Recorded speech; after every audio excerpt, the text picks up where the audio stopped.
Oi pessoal, Teacher Rodrigo, mais uma aula sobre as metodologias de ensino. Hoje trataremos do método direto. A aula anterior nós falamos do método gramática e tradução. Era um método que apenas abordava duas das habilidades, a saber, escrita e leitura. O aprendiz então tinha que apenas interpretar textos em língua alvo, e a oralidade era desprezada nesse momento.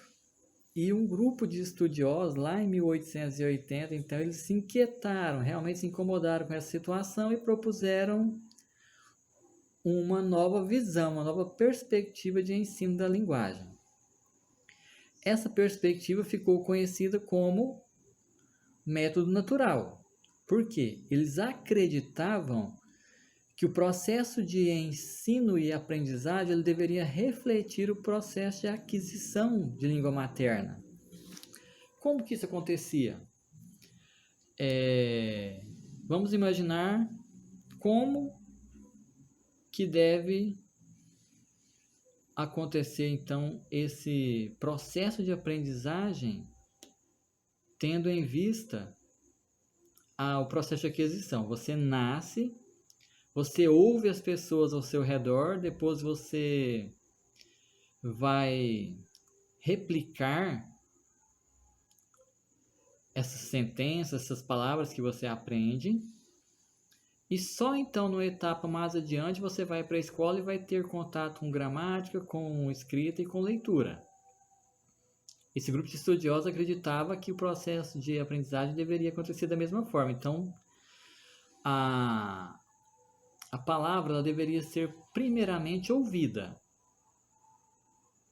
Só então, depois de uma sequência lá de memorização dessa pronúncia, dessa parte oral, que ele teria contato com a escrita. Apenas o vocabulário do cotidiano poderia ser ensinado. Olha só, esse método então, ele...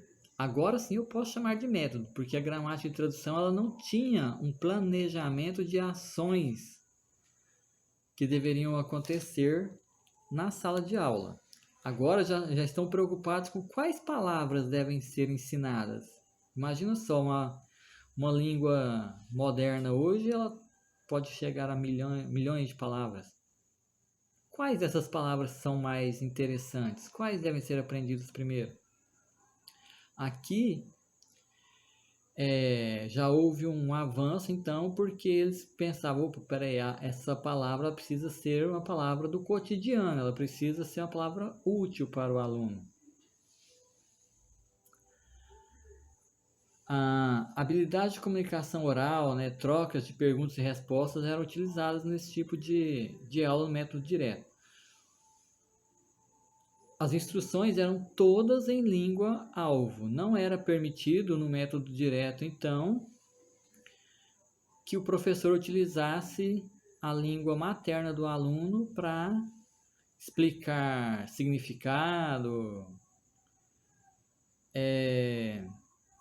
A gramática era ensinada indutivamente. Então vejam só, aquele processo dedutivo que era utilizado no gramática e tradução também vai dar espaço para um processo indutivo. Como que é esse processo indutivo?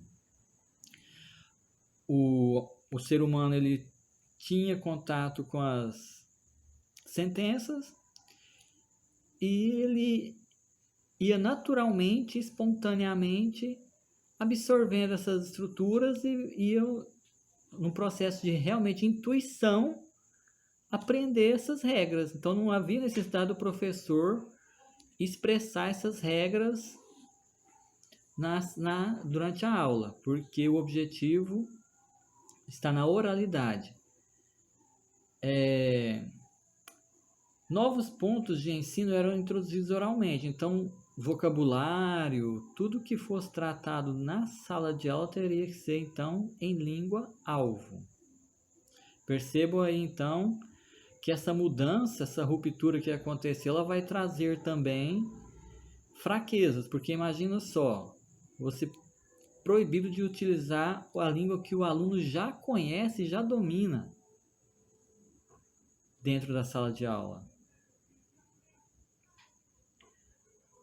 O vocabulário concreto era ensinado através de demonstração. Então é muito fácil você ensinar, por exemplo, bola. Você desenha lá, né, ball, ball. Não precisa de traduzir, né, falar que é uma bola. Ball. Desenha ou mostra o objeto, ou mostra uma imagem. A pessoa faz a relação, ball e seu significado.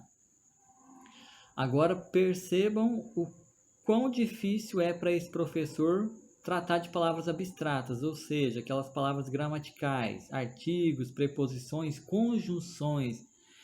Eu costumo utilizar o although. Imagina só, como você vai explicar para um aluno somente utilizando a língua alvo, o que seria although, embora na língua portuguesa. Muito difícil.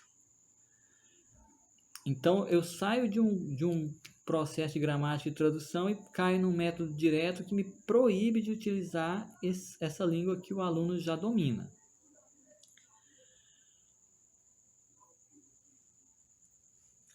Pronúncia e gramática corretas eram enfatizados. Então, vejam só, agora, se o aluno ele erra algo na pronúncia ou na gramática, ele tem que ser corrigido imediatamente, porque ele não pode de forma alguma incorporar essa língua de forma equivocada. Então há um excesso de rigidez, há um excesso de preocupação com erros e acertos. E imagine então que cada aluno tem particularidades. Existe aquele aluno, se ele é elogiado, ele deslancha.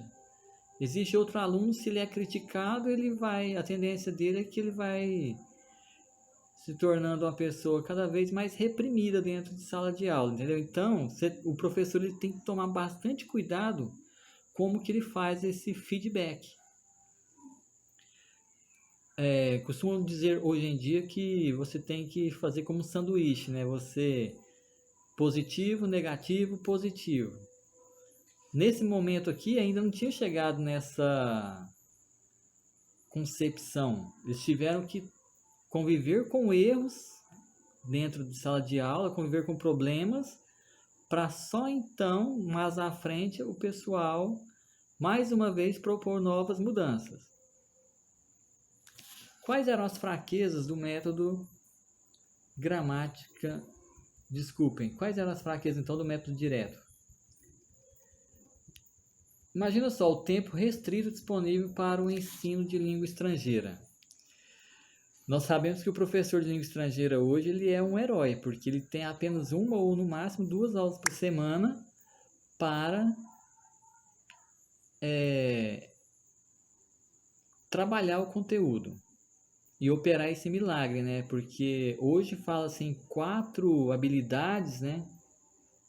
E o tempo é muito restrito. Então, um dos problemas então de você tratar dessa abordagem aqui, o método direto, é justamente os 40 minutos de aula. Imagina só, você não pode de forma alguma utilizar a língua materna. Então, você mostra o objeto para o aluno, I didn't understand. Usa o vocabulário que ele já sabe, I didn't understand. E aí vai. O que vai acontecer? O tempo vai passar e a aula não vai progredir.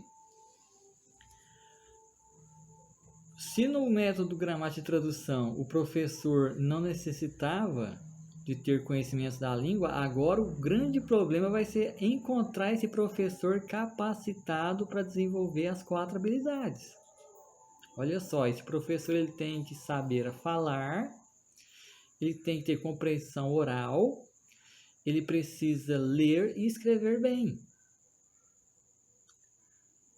E é interessante que ainda falta uma base metodológica, então nós ainda não podemos chamar o método direto de uma approach, ou seja, uma abordagem. Ele está no nível de método. Então, eu espero que essa aula tenha sido proveitosa e que vocês possam se beneficiar desse bate-papo aqui sobre o método direto. Bye, bye!